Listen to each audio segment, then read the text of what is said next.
What's up everybody, this is Bruce, aka Geektacular, and today I'm going to be doing an unboxing of the new documentary about Kurt Cobain called Soaked in Bleach. It's been out for a couple weeks, but it just came out on DVD today, so I went ahead and picked it up. I haven't seen it yet. It was only available on video on demand on Vimeo for maybe a couple weeks. But I wanted to wait until the actual DVD came out so I could just buy it. I didn't waste money renting it digitally first. So I haven't seen it yet, but I did pick it up today because it came out today. So I just kind of wanted to show you what you'd be getting if you decide to pick up the physical copy of Soaked in Bleach. For those of you who don't know, it's written by Tom Grant, the PI that Courtney hired when Kurt went missing before they discovered his body a couple days later. And he's a longtime proponent of the idea that Kurt was murdered and did not commit suicide. And he claims to have a lot of evidence that supports that. I don't know. There's been other films about this, most notably Nick Broomfield's movie Kurt and Courtney, which came out in the late 90s, a couple of years after Kurt died, which kind of popularized that idea and provided some basic evidence and interviews and stuff like that. Some of it has since been refuted, some of it hasn't. But in this one, Tom Grant presents a lot of evidence that he claims makes it seem like he was murdered. Now, it's probably no coincidence that this is coming out right after Montage of Heck was released, the HBO documentary about Kurt Cobain. So some people think it's just Tom Grant trying to ride that wave of popularity, the sort of resurgence that Kurt and Nirvana are currently having because of Montage of Heck, the HBO documentary, which does not cover really Kurt's death specifically, or any conspiracy theories or anything like that. Their documentary is strictly about his life. This one is all about, stuff that happened while they were looking for Kurt, suspicious things that Courtney said to him. He has recordings of Courtney saying certain things before they found Kurt, stuff like that. So, obviously, probably the Cobain estate is likely not happy about this, Courtney specifically, but, it's a part of the Kurt Cobain mythos. As a Nirvana fan, I find it interesting. I don't know that I buy all of it, / any of it. There's probably kernels of truth on both sides of the spectrum, maybe.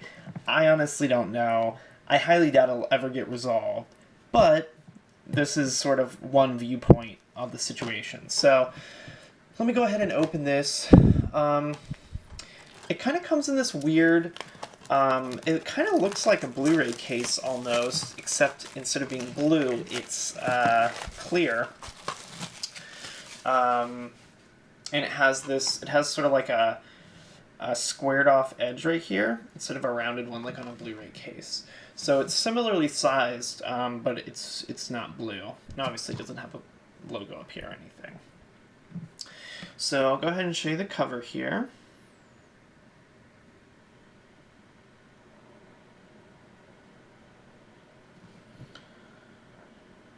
So there's that. Let me see if I can get it to focus here.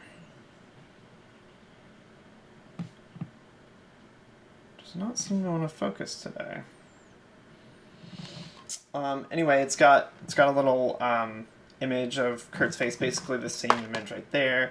It says Soaked in Bleach. And then here is the back. There we go.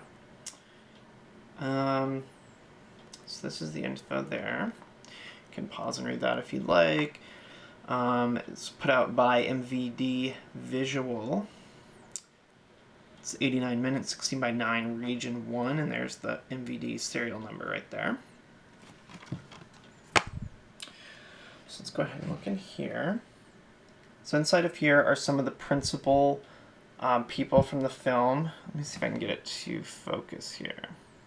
So yeah, there's Tom Grant, the PI that Courtney hired He's kind of made his living since then on the Cobain case, writing books and stuff about it, giving interviews, and then making stuff like this. There's a forensic pathologist and the chief of police from the Seattle PD during the time of the investigation into Kurt's death. Probably, I'm guessing, like I said, I haven't seen it, but I'm assuming that the forensic pathologist says that, the injuries aren't consistent with suicide, and the chief of police from back then is probably saying that he thinks the case should be reopened. So I'm guessing that's their role in this. But like I said, I haven't actually seen it myself yet. And then here is the actual disc itself. It is a DVD, not a Blu-ray. This is kind of like printed on, so it's kind of in between. You can kind of see the finish there, sort of in between glossy and matte. And it's his face as a close-up there. It's a documentary film about the death of Kurt Cobain. If we take that out, you can see there is some artwork on the back side of the cover art. It's just kind of like water droplets on a window, basically. You can kind of see some trees. It's kind of like a sort of a rainy shot out of a window, sort of. But there is no insert or anything like that, so all this stuff is actually on the back side of the cover art. In your disc. And that's it. So yeah, like I said, I don't necessarily endorse everything that's going to be in here. I would say, take it with a grain of salt, probably. I'm sure either way it's probably interesting, whether or not you believe what they're presenting or not. Either way, if you're into Kurt Cobain or Nirvana, it's probably something that you'll probably at least find to be an interesting, hour-and-a-half documentary, probably. So, yeah, if you like this unboxing, go ahead and click thumbs up down below. That would be awesome. And if you like these kinds of unboxings, if you like movie unboxings, video game unboxings, anime unboxings, any of that kind of stuff, go ahead and click subscribe down below, and that way you'll get notified whenever I come out with any new videos. So, thanks a lot for watching, and I'll catch you next time.